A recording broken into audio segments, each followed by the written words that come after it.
တနေ့မှာဦးလေးလီကမြင်းနောက်ဖက်မှာလှုပ်လှုပ်နေစင်မှာပဲရေပေါ်မှာမျောပေါ်လာတဲ့အထုပ်တစ်ထုပ်ကိုတွေ့လိုက်ရတယ်။အဲ့ဒီအထုပ်ကနေအလင်းတန်းတွေထွက်ပေါ်နေတော့သူကဆယ်ယူကြည့်လိုက်ရာအထဲမှာမိန်းကလေးတငယ်တူဖြစ်နေတယ်။အဲ့ဒီမိန်းကလေးရဲ့အသားရည်ကအစိမ့်နုအလင်းဖြော့ဖြော့တွေထွက်နေပြီးသူမကငိုယိုခြင်းမရှိဘဲနဲ့ဦးလေးလီကိုမျက်လုံးဝိုင်းပြီးတော့ကြည့်နေတယ်။ဦးလေးလီကလည်းစိတ်မသက်သာစွာနဲ့ကလေးမလေးကိုပွေ့ချီပြီးသူ့ရဲ့ရွှွတ်နိုင်လေးကိုခေါ်လာခဲ့တယ်။စီမီကွက်အလင်းရောင်အောက်မှာကလေးမလေးရဲ့ခန္ဓာကိုယ်ကထွက်တဲ့အလင်းရောင်တွေကပိုပြီးတော့ထင်ရှားနေတယ်။ဦးလေးလီကရှိသမျှဆံပြုတ်ရည်လေးကိုတိုက်ကျွေးရမှာကလေးမလေးဘိုက်ဝအောင်စားပြီးရဲ့နောက်ဦးလေးလီရဲ့လက်ညှိုးကိုစုပ်ကင်ပြီးအိပ်ပျော်သွားတော့တယ်။နောက်တစ်နေ့မှာဦးလေးလီကကလေးမလေးကိုအင်ကြီးချင်းဖြစ်သူဒေါ်တော်ဝမ်စီကိုခဏအနံခဲ့ရမှာဒေါ်တော်ဝမ်ကကလေးမလေးရဲ့ခန္ဓာကိုယ်ကအလင်းတွေထွက်တာကိုမြင်ပြီးတော့ကြောက်လန့်သွားခဲ့တယ်။ဒါပေမဲ့ဦးလေးလီကအကူကြီးတောင်းထားတော့ကြည့်ပေးခဲ့တယ်။အဲ့ဒီနေ့မှာပဲဦးလေးလီကလက်ထဲမှာတောကြအတိုက်ကိုတွေးရှိခဲ့ပြီးပတ်စံနေအများကြီးရရှိခဲ့တော့ဒီကလေးမလေးကလက်ကောင်လေးဖြစ်နိုင်တယ်လို့တွေးပြီးတော့သူမကိုအားလွေလို့နာမည်ပေးလိုက်တယ်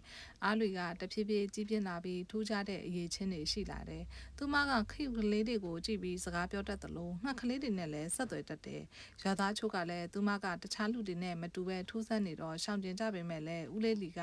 သူမကမိဘမဲ့ကလေးပဲငါကြွေးထားတာမင်းတို့နဲ့မဆိုင်ဘူးလို့ကောက်ွယ်ပေးခဲ့တယ်။အားလူ6နှစ်အရွယ်မှာရွာမှာရှိတဲ့နွားတွေအကုန်လုံးဖျားနာပြီးတော့မြက်တွေတောင်မှမစားနိုင်ဖြစ်ကုန်ကြတယ်။ရွာလူကြီးကအစည်းအဝေးလုပ်နေတဲ့စင်မှာပဲအားလူကနွားတွေကအစိတ်ရှိရဲ့မြက်တွေကိုစားမိတာရွာပြင်ကအဝါရောင်အဆက်ပါတဲ့မြက်တွေကိုတူးပစ်ပြီးအဝါရောင်ပန်းပွင့်ပါတဲ့မြက်တွေကိုကျွေးလိုက်ရင်ပျောက်လိမ့်မယ်လို့လမ်းညွှန်ပေးခဲ့တယ်။သူမပြောတဲ့အတိုင်းလှုပ်ဆောင်ကြည့်ရမှာ2ရက်အတွင်းနွားတွေကပြန်လဲကျမ်းမာလာတော့ရွာသားတွေကသူ့ကိုရွာရဲ့နတ်ဖျားမလေးလို့စတင်ပြီးတော့ခေါ်ဝေါ်ပြီးချစ်ခင်လာကြတယ်။အဲ့ဒီအချိန်မှာစပြီးတော့ရွာသူကြီးတွေကရာသီဥတုအချိန်တွေကိုသူမကိုမေးမြန်းကြပြီးသူမခံမှန်းသမျှကလည်းမှန်ကန်နေခဲ့တယ်။နောက်ပိုင်းရွာမှာပိုးမွားဖေးအန်ဒီရဲ့ကြားရောက်လာတဲ့အခါမှာလည်းအားလူကကောက်ပဲသီးနှံတွေကိုဘလို့ကာကွယ်ရမယ်ဆိုတာသင်ပြပေးခဲ့တော့ရွာကိုတဖန်ပြန်လဲကတ်တင်နိုင်ခဲ့ပြန်တယ်။အားလူ10နှစ်အရွယ်မှာဖုံးတော်ကြီးတစ်ပါးကသူမကိုပညာသင်ဖို့ခေါ်ဆောင်လို့တော့လဲသူမကကျမအဖေဦးလေးလီနဲ့ပဲနေကျင်တယ်လို့ဆိုပြီးတော့ညှင်းပယ်ခဲ့တယ်။အားလူ17နှစ်အရွယ်မှာဦးလေးလီကပြင်းထန်စွာဖျားနာပြီးအိယာထဲလဲသွားတယ်။အားလူကတော့အဖေဖြစ်သူကိုပြုစုဆောက်ရှောက်ပေးက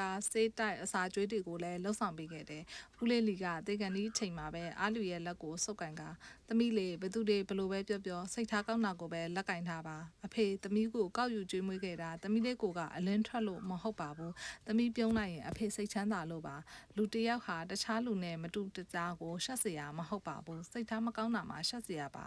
နောက်ဆုံးစကားမှာကြားပြီးတဲ့အချိန်မှာပဲအေးချမ်းစွာနဲ့ကွယ်လွန်သွားခဲ့တယ်